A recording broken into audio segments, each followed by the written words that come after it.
नमस्कार, 22 जिले 22 खबर देख रहे हैं आप। आपके साथ मैं हूं रंजना सिंह राठौड़। बुलेटिन की शुरुआत करेंगे। कैथल से बीजेपी विधायक लीलाराम अधिकारियों के तानाशाही रवैये से परेशान और दुखी हैं। विधायक लीलाराम ने कहा कि कैथल के अधिकारी उनका कहना नहीं मानते, जो काम वो बोलते हैं वो जानबूझकर नहीं करते। लीलाराम का यह भी आरोप है कि अधिकारी जानबूझकर उनको और उनके वर्कर्स को परेशान कर रहे हैं, जिसकी शिकायत जल्द ही वो मुख्यमंत्री से करेंगे। आज पहली बार नहीं, एमसी नगर पालिका के पहले भी मिलते रहे हैं और मैंने मीडिया के सामने ये भी कहा कि ये वही टीम है जो मेरे जैसे पार्टी के छोटे से कार्यकर्ता को हरियाणा विधानसभा में भेजने का काम उन साथियों ने किया।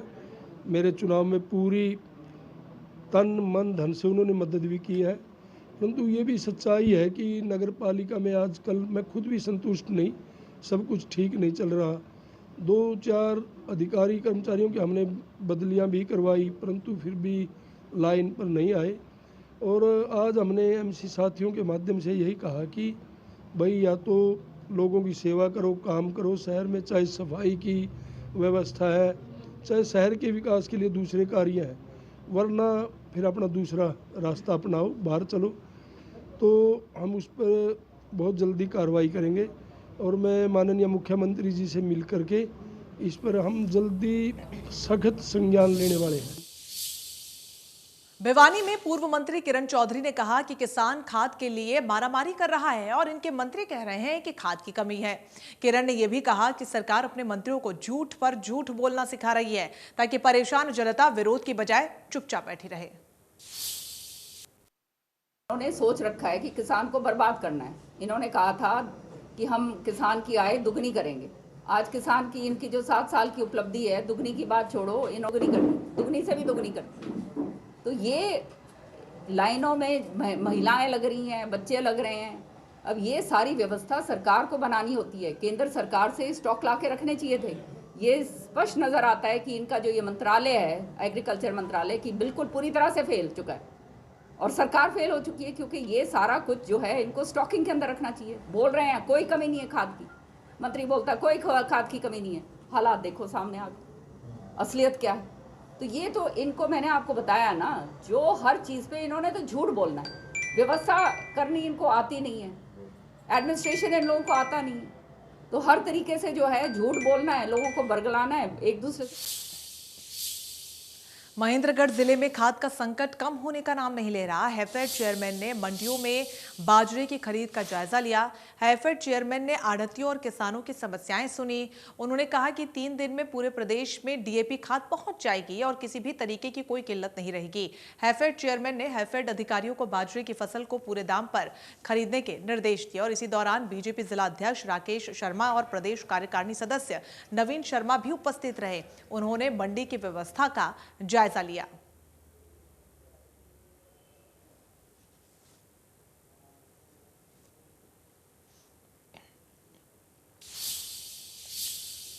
अंबाला नगर निगम की मेयर शक्ति रानी शर्मा ने गुरुवार को नगर निगम कमिश्नर समेत तमाम अधिकारियों को साथ लेकर वार्ड 14 का दौरा किया। इस दौरान नॉमिनेटेड पार्षद सुरेश सहोता को भी मेयर शक्ति रानी शर्मा के साथ रखा और वार्ड का दौरा किया गया। वार्ड के दौरे के दौरान जहां भी कमियां नजर आई उन्हें दूर करने के निर्देश दिए गए। वार्ड में गंदगी, तो कहीं टूटी सड़क, तो कहीं नालों के कच्चा होने व नालियों की ठीक से सफाई न होने की बात भी लोगों ने मेयर शक्ति रानी शर्मा के सामने रखी, तो उन्होंने तुरंत निगम की टीम को इस पर काम करने के लिए निर्देश दिए हैं। लोगों की समस्याओं को सुन मेयर शक्ति रानी शर्मा ने लोगों को आश्वासन दिया कि अब इस वार्ड में कोई समस्या नहीं रहने दी जाएगी।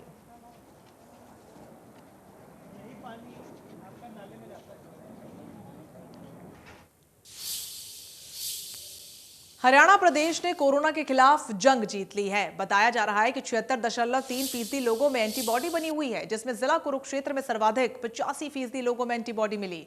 प्रदेश में आई तीसरी सीरो सर्वे की रिपोर्ट के नतीजे सुकूनदायक हैं और इससे अंदाजा लगाया जा सकता है कि हरियाणा में कोरोना की तीसरी लहर आई भी तो ये घातक साबित नहीं होगी। तीसरे सीरो सर्वे के मुताबिक ग्रामीणों से ज्यादा शहरी लोगों में और पुरुषों से ज्यादा महिलाओं में एंटीबॉडी पाई गई है। दरअसल हरियाणा में सितंबर में एंटीबॉडी जांच के लिए 36,520 सैंपल्स लिए गए। डॉक्टर अनुपमा सिंह उप सिविल सर्जन का ये कहना है कि अब तक हालांकि 80% फर्स्ट और 31% को सेकंड डोज लगी है। कुल 7,51,000 लोगों में से 6 लाख लोगों को फर्स्ट और 2 लाख को 25,000 लोगों को सेकंड डोज दी जा चुकी है।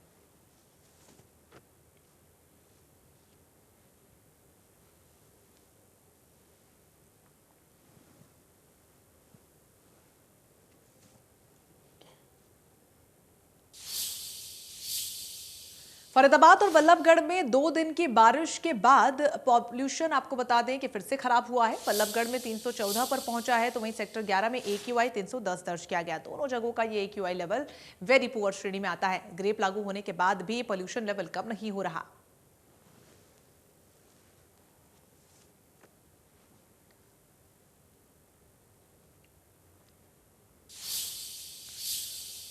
गुरुग्राम साइबर सिटी कहे जाने वाला हब अब ट्रैफिक पुलिस की आंख बनने जा रहा है। आपको बता दें कि इंडिया न्यूज के सहयोगी हनु सैनी ने जब Gurugram DCP Arvind Singh Tomar traffic police से गुरुग्राम में बढ़ रहे क्राइम और ट्रैफिक उल्लंघन करने को लेकर बात की, तो उन्होंने बताया कि गुरुग्राम में अब और नए 22 कैमरे लगने जा रहे हैं, जिनकी जगह सुनिश्चित कर ली गई है। चाहे वो विदाउट हेलमेट हो, 2 व्हीलर हो, टाइपिंग कर रहे हो, चाहे रेड लाइट जंप की बात ही क्यों ना हो या जेब्रा क्रॉसिंग की, ऐसे ऑफिस में चालान करवाई जाएगी। और लोगों से भी आग्रह किया गया कि वो अपने घर और दुकानों के अंदर और बाहर CCTV कैमरा जरूर इंस्टॉल करवाएं, ताकि बढ़ती वारदातों को, गलती करने वालों को, लोगों पर अंकुश लगाया जा सके।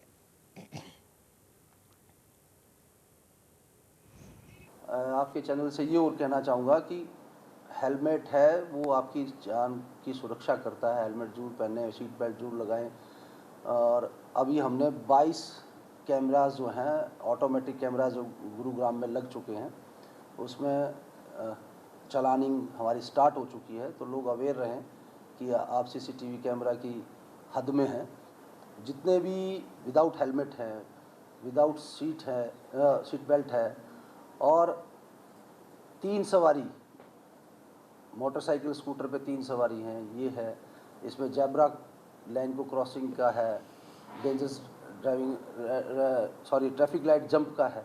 इस तरह से कई ऑफेंसेस जो है उसमें वो कवर करते हैं और उसमें ऑटोमेटिक। यमुनानगर में पुलिस स्मृति दिवस मनाया गया और इस मौके पर मुख्य अतिथि के तौर पर SP कमलदीप गोयल ने शिरकत की। उन्होंने 1 साल में शहीद हुए पुलिस के सभी 377 जवानों का नाम पढ़कर उन्हें श्रद्धांजलि अर्पित की। सबसे पहले पुलिस की ओर से शहीदों को सलामी दी गई। उसके बाद मुख्य अतिथि शहीद स्मारक पर पुष्प चक्र अर्पित कर शहीदों को नमन किया गया। शहीदों की याद में 2 मिनट का मौन भी धारण किया गया। SP कमलदीप गोयल ने मीडिया से बात करते हुए कहा कि हर साल 21 अक्टूबर को पुलिस स्मृति दिवस मनाया जाता है। ड्यूटी पर रहते हुए हमारे पुलिस जवान जो वीर गति को प्राप्त हुए हैं, जिसमें सभी रैंक के अधिकारी, SP, DSP, inspector, sub inspector, head constable, constable सभी शामिल हैं। चाइनीज फोर्सेस हर साल पुलिस कमेमोरेशन डे मनाया जाता है और इस दिन हम बीते 1 साल में जितने भी पुलिस बल हैं पूरे देश भर में, उसके जितने भी जवान ड्यूटी के दौरान वीरगति को प्राप्त हुए, उन सबको इस दिन हम अपने श्रद्धा सुमन अर्पित करते हैं। एक कार्यक्रम पुलिस लाइन में पूरे देश की जितनी भी पुलिस लाइन्स हैं उनमें आयोजित किया जाता है, जिसमें उन शहीद जवानों के नाम पढ़े जाते हैं और उनको श्रद्धा सुमन अर्पित किया। देश के शहीद पुलिस जवानों को श्रद्धांजलि देने के लिए 21 अक्टूबर को पूरे देश में पुलिस स्मृति दिवस मनाया जाता है और इसी कड़ी में वीरवार को बरनाला रोड पुलिस लाइन में एक श्रद्धांजलि समारोह कार्यक्रम का आयोजन किया गया। समारोह में पुलिस अधीक्षक अर्पित जैन सहित सभी उपस्थित रहे। पुलिस अधिकारियों और कर्मचारियों ने पुष्प अर्पित कर शहीद पुलिस कर्मचारियों को श्रद्धांजलि अर्पित की। इस अवसर पर सिरसा जिले के शहीद हुए पुलिस के जवानों के परिवार वालों को भी सम्मानित किया गया।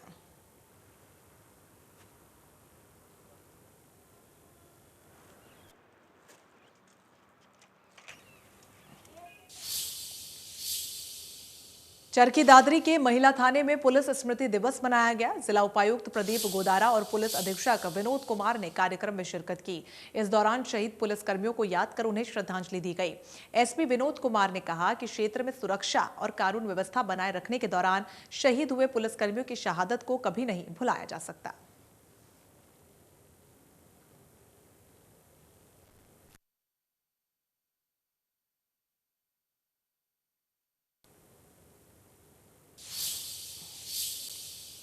पलवल में जिला स्तरीय बाल महोत्सव का आयोजन किया गया।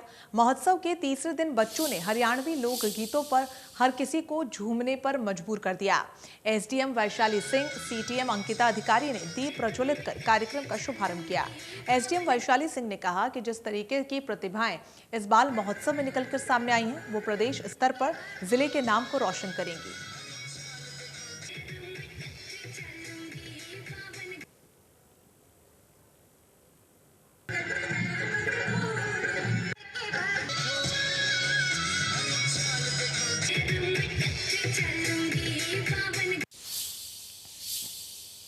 तो वहीं हिसार के सेंट जोसेफ इंटरनेशनल स्कूल में बॉक्सिंग फेडरेशन ऑफ इंडिया की तरफ से 5वीं एलीट महिला बॉक्सिंग चैंपियनशिप का गुरुवार को भव्य आगाज किया गया। ओपनिंग सेरेमनी में डीसी और बॉक्सिंग फेडरेशन ऑफ इंडिया के महासचिव हेमंत कुमार मौजूद रहे।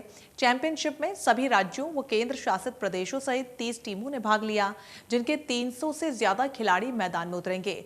प्रतियोगिता में खिलाड़ियों का उत्साह बढ़ाने के लिए वर्ल्ड चैंपियन मैरीकॉम, ओलंपिक में कांस्य पदक विजेता लवलीना, एशियन गोल्ड विजेता पूजा बोहरा भी हिसार में शिरकत करेंगे। हालांकि प्रतियोगिता में हिस्सा नहीं लेंगे। प्रतियोगिता का पहला मुकाबला आपको बता दें, पहला मुकाबला प्रतियोगिता के रिंग में 45 किलोग्राम कैटेगरी में उत्तराखंड की शोभा और चंडीगढ़ की सिमरन के बीच हुआ और इस मैच में रेड कॉर्नर में रहे शोभा ने जीत हासिल की। तो वहीं रिंग में तेलंगाना से दिव्या, आंध्र प्रदेश से राम्या के बीच पहली बाउट हुई। तो हिसार में इस पूरे कार्यक्रम का आयोजन हुआ, जहां पर महिला बॉक्सिंग चैंपियनशिप प्रतियोगिता का सेंट जोसेफ इंटरनेशनल स्कूल में आयोजन किया गया। बॉक्सिंग फेडरेशन ऑफ इंडिया की तरफ से इस पूरे आयोजन को किया गया, जहां पर राज्यों और केंद्र शासित प्रदेशों से 30 टीमों ने हिस्सा लिया। खिलाड़ियों का उत्साह बढ़ाने के लिए पदक विजेता यहां पर शिरकत करेंगे। तस्वीरें आपको दिखा रहे हैं, वर्ल्ड चैंपियन मैरीकॉम प्रतियोगिता में शिरकत करेंगी। हिसार जो है बॉक्सिंग का गढ़ रहा है और इसे ऐसे आयोजन होने से हमें बॉक्सिंग में और बढ़ावा मिलेगा। बच्चे और इकट्ठे होकर जो बच्चे हमारे पास पहुंचेंगे और पूरे स्टेट के लिए ही हमारे लिए कि ये आइकॉन कंपटीशन जो है वो आइकॉन साबित होगा। और बच्चे जो हैं वो काफ़ी जो छोटे बच्चे हैं वो काफ़ी प्रभावित होकर बॉक्सिंग की तरफ बढ़ेंगे। बहुत अच्छा लग रहा है और हिसार को पूरी नेशनल लेवल की चैंपियनशिप आयोजित करने का मौका मिला है। इसके लिए सेंट जोसेफ स्कूल जो है बधाई के पात्र हैं। हिसार इस तरह से हमारे डिस्ट्रिक्ट में भी खिलाड़ियों को बेहतर करने की प्रेरणा मिलेगी और क्योंकि वीमेन बॉक्सिंग का है तो इसलिए ये और भी ज़्यादा खुशी की बात है। अभी यहाँ 35 स्टेटों का 311 बॉक्सर ने पार्टिसिपेट की है और ये चैंपियनशिप बहुत ही महत्वपूर्ण है। यहाँ का एक्सेप्ट लावलीना बोरगोहाइंस वेट, बाकी वेट में जिसको गोल्ड मेडल मिलेगा वही दिसंबर फर्स्ट वीक में होने वाला इस्तांबुल में होने वाला वर्ल्ड चैंपियनशिप के लिए यहाँ टीम सिलेक्शन कर रहा है। गोल्ड मेडलिस्ट लोग डायरेक्टली वर्ल्ड चैंपियनशिप के लिए एंट्री है। आई थिंक हरियाणा की धरती पे इसका आयोजन होना बहुत मायने रखता है और हमारे यहाँ पे जो लड़कियाँ हैं आजकल बहुत स्पोर्ट्स में आगे आ रही हैं और इस चैंपियनशिप के यहाँ ऑर्गेनाइजेशन होने से जब वो लाइव इतनी बड़ी बड़ी हस्तियों को यहाँ पे खेलते हुए, बॉक्सिंग करते हुए, फाइट करते हुए देखेंगी तो डेफिनेटली बहुत मोटिवेटेड होंगी और आगे हमारे यहाँ से और ख़ास तौर पे हिसार जिले की जो लड़कियाँ हैं जो आप अपनी आंखों से बिल्कुल स्पष्ट देखते हैं वो आपके जीवन में जीवन पर्यंत बहुत असर छोड़ती है। तो काफ़ी इसका असर रहेगा और बहुत सारी और भी लड़कियां जो है बॉक्सर यहाँ। पंचकुला के चंडी मंदिर रेलवे स्टेशन के पास बुधवार को ब्रेक फेल हो जाने से ट्रेन का इंजन पटरी से उतरकर पलट गया। इंजन में सवार 4 लोग जख्मी हो गए। घायलों को सिविल अस्पताल में भर्ती करवाया गया। ट्रेन का इंजन कालका से अंबाला के लिए 4:54 पर रवाना हुआ था। चंडी मंदिर रेलवे स्टेशन के पास ब्रेक नहीं लगे तो इंजन अनियंत्रित हो गया। इसके बाद वो पटरी से उतरकर पलट भी गया। उसमें सवार 4 लोग भी जख्मी हुए हैं। इनमें से 3 रेलवे के मुलाजिम और एक अन्य व्यक्ति शामिल है, जिन्हें सेना की एम्बुलेंस से पंचकुला सेक्टर 6 के सिविल अस्पताल में भर्ती करवाया गया। घायलों को loco pilot Shrikant, assistant loco pilot Diksha Bhagat, guard SN Meena और राजेश यादव इसमें शामिल हैं।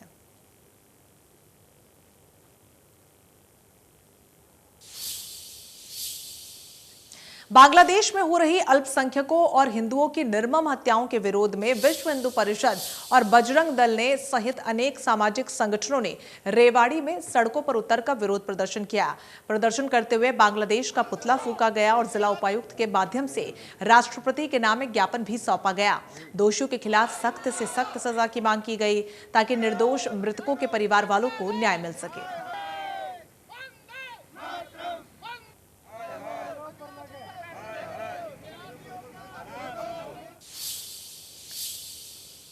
खबर सोनीपत से, जहां का नागरिक अस्पताल एक बार फिर से चर्चा में, जहां पर गलत एमएलआर काटने पर डॉक्टर राशि वालिया समेत 6 डॉक्टर्स पर एफआईआर दर्ज हुई है।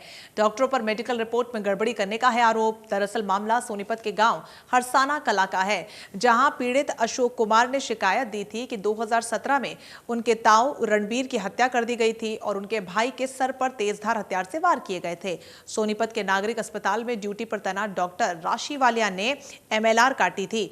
अशोक ने आरोप लगाया था कि डॉक्टर ने आरोपियों के साथ मिलकर मेडिकल ठीक ढंग से नहीं किया। मामले की जांच करवाने को लेकर उन्होंने शिकायत एसपी कार्यालय में देकर दोबारा मेडिकल करवाने की डिमांड की थी, जिसके बाद एसपी के आदेश पर दोबारा मेडिकल करवाया तो 4 चोटें सामने आई, जबकि शुरुआती तौर पर डॉक्टर्स की टीम ने मेडिकल में 1 चोट दिखाई थी और इसी को लेकर पीड़ित पक्ष ने कार्रवाई की मांग की थी। ये सर सन 2017 का मामला था। कोई दरखास्त आई थी, उसमें एफआईआर दर्ज है। उसमें एफआईआर 302 का पर्चा दर्ज है उसके अंदर, और उसमें मुद्दई ने एलिगेशन लगाया डॉक्टरों के ऊपर, भाई हमारी चोटें काफ़ी थी जिसमें चोटें कम दिखाई। तो उन्होंने एलिगेशन लगाया था। तो अभी ये इसमें एडीए साहब से राय ली गई थी, तो उसके दौरान पहले 1 चोट थी, अब चेक करने पर उसमें 3 चोटें मिली, 4 चोटें हो गई उसमें। तो ये जो नकली एजेंसी पाने के बाद डॉक्टरों के खिलाफ, जो इसमें टीम जो गठित थी, उन लोगों के खिलाफ 5-6 डॉक्टरों के खिलाफ एफआईआर दर्ज की गई है, जिनके नाम है राशि वालिया, अमूद जैन, एकता शर्मा, सुशील जैन, राहुल कंबोज और गौरव शर्मा। इन लोगों के खिलाफ एफआईआर दर्ज की गई है और इसकी जांच चल रही है। दौरान जांच जैसी सूरत होगी आगे आगामी कार्रवाई अमल में लाएगी। तो इसी के साथ इस बुलेटिन में फिलहाल के लिए बस इतना ही, लेकिन बाकी बड़ी खबरों के लिए बने रहिए हमारे साथ। नमस्कार।